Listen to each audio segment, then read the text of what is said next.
This video is for Christian businesswomen whose greatest desire is to honor God with their wealth, and they don't want to feel guilty for being blessed when other people don't have as much. I'm going to share 7 rapid fire ways that you can honor God with your wealth and give you some verses to study. Listen, if you don't do number 4, it's going to be really hard to do any of the other ways to honor God with your wealth. And number 7 might just surprise you. And no, honoring God with your wealth doesn't mean you have to sell everything that you own. Let's get started. Hey guys, welcome back. My name is Charissa, and if you're new to this channel is all about helping you make simple 3% money mindset shifts to line up with scripture so that you can create a prosperous life and leave a massive legacy that honors God through your business. Hit subscribe if you want to watch a new video every single week. As I tell you the 7 ways to honor God with your wealth, I'm going to be giving you several scripture references. So grab a pen and paper and jot them down so that you can look at them further later. The first way we can honor God with our wealth is to recognize that our wealth comes from God. This is the most important way that you can honor God with your wealth, is by remembering and recognizing that all of your wealth comes from God, and that He is the one who gave you the power to create wealth in Deuteronomy 8:18. It is because of His covenant of love that He has bestowed upon you that He has equipped you to be able to create wealth. Just think, before you even got started in business, you had this idea. God gave you this idea for this business.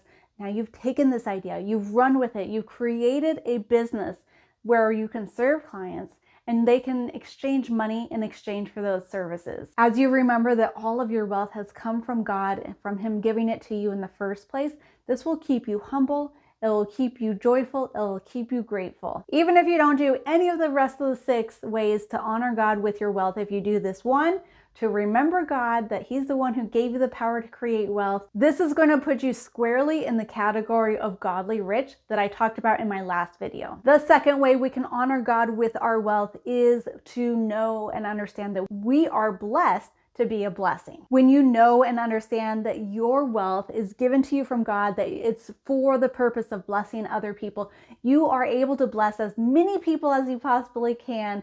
And all of this just reflects God's goodness and His generosity, causing other people to know the very God who has blessed you.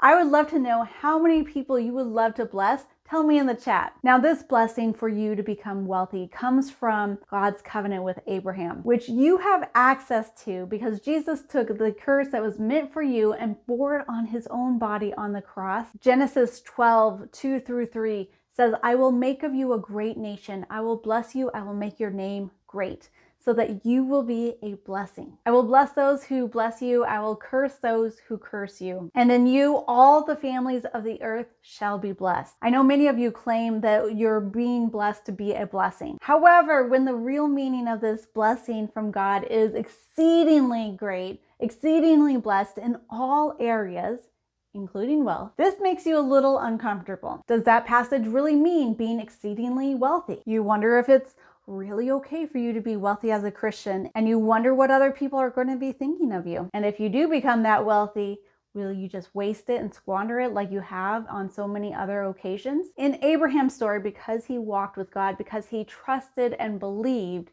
God's promises to bless him exceedingly, make him an exceedingly great blessing to everybody around him, the entire world, his faith was counted to him as righteousness. Not only that, but in his story, in the rest of his story, you find 8 examples of Abraham's exceedingly great wealth. I've told you before, but 8 is significant because 8 means to partner with God to make the world a better place in the original Hebrew language. And that's exactly what Abraham did.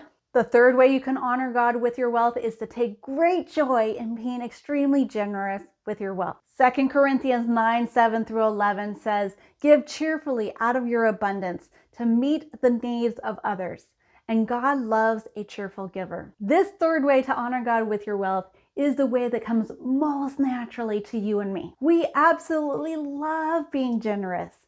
We love meeting the needs of those around us. The reason why being a cheerful giver honors God with our wealth comes down to our heart posture. When you are just overwhelmed with extravagant generosity that God has bestowed upon you, one of which shows up in the wealth that He has allowed you to create. Now you want to just give to other people so they might too experience extravagant generosity of God. And because your heart is tuned into God's heart, you see the needs of other people all around you. And now you have the money to give and meet those needs. But if you enjoy giving like I do, hit that like button. Now, both 2 Corinthians 9 and Genesis 12, these are 2 verses out of a list of 13 that I've put together in a simple PDF worksheet. And these verses have made a huge impact on shifting my money story in tune with Scripture. When you go through the workbook, I guarantee that you will think about money differently, which means you won't have as much fear or confusion or shame around money and wealth as a Christian business owner. Instead, you'll have more peace, more joy, and more confidence around money as you learn God's heart for money. I'll leave the link in the description if you would like to get your own workbook. The 4th way to honor God with your wealth is by receiving His generosity for you. Whoa, you're stepping on some toes, Charissa. You have to fully receive God's generosity for you and not just reject it based on a belief that you're not worthy of His delight and His goodness. James 1:17 says, "Every good and perfect gift comes from above.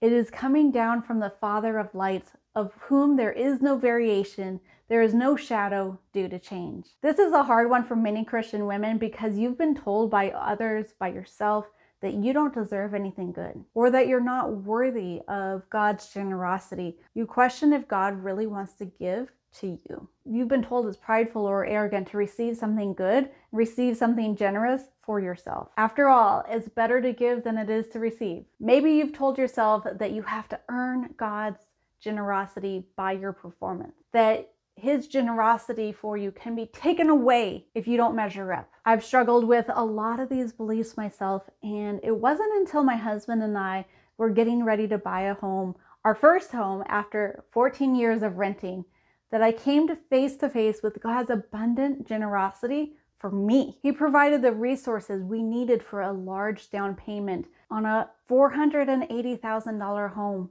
that's in a great neighborhood, close to everybody we wanted to be near, and it checked off everything that we had been praying for. We were the only ones who made an offer, even though it was a hot, sizzling market. But because the house was so much, and because God's generosity was so extravagant on so many levels as we were buying our house, I wrestled with not feeling worthy. I wrestled with being worried about what other people would think. And this is years after I've been teaching this. And I prayed about it. The Holy Spirit spoke to me, and He reminded me that God loves to give generously. He has extravagant delight in each of His children. But Charissa, if you can't receive God's generosity towards you, even though you love to give and you do give, you will not be able to give as freely and as extravagantly to other people because you don't know what it's like to be the recipient of extravagant generosity. Whoa, that hit hard. That knocked me back, especially with what I teach. It is because Jesus' redemption and His love that you're able to create a massive legacy of generosity that reflects God's goodness to the world around you. You need to fully receive God's generosity towards you, not pray for the blessing and then reject it when it comes because of a belief you don't feel worthy of His delight and His goodness. This is honoring God, especially if you want to be more generous. The 5th way to honor God with your wealth is to manage and steward your wealth wisely. I feel like wise stewardship is most often talked about in Christian circles.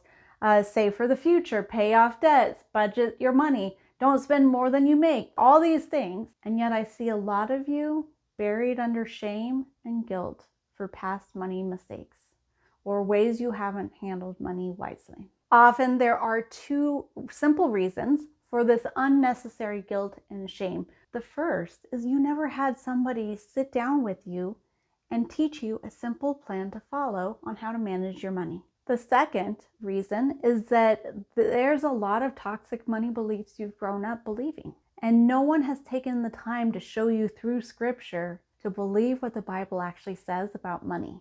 The truth of Scripture is so powerful to shift your money beliefs and to bring complete freedom from that guilt and that shame and that fear around money that you have. One thing I was learning as I was teaching women how to manage their personal finances, if you don't include biblical teaching on money to shift their money beliefs, I could tell them a plan on how to budget, how to pay off debt all day long, and it wouldn't stick because of those ingrained beliefs. But when you include both a simple plan and Scripture to deal with the roots of these beliefs, like I do inside my Becoming a Legacy Builder program, you will become more confident and joyful in managing your wealth wisely, knowing that it is God's wealth that He has given you and He has entrusted you to steward. And as a business owner, you have the very unique privilege of putting God on display in a very public light as how you manage the cash flow in your business. Because there's so many businesses out there that are doing shady things with money. They're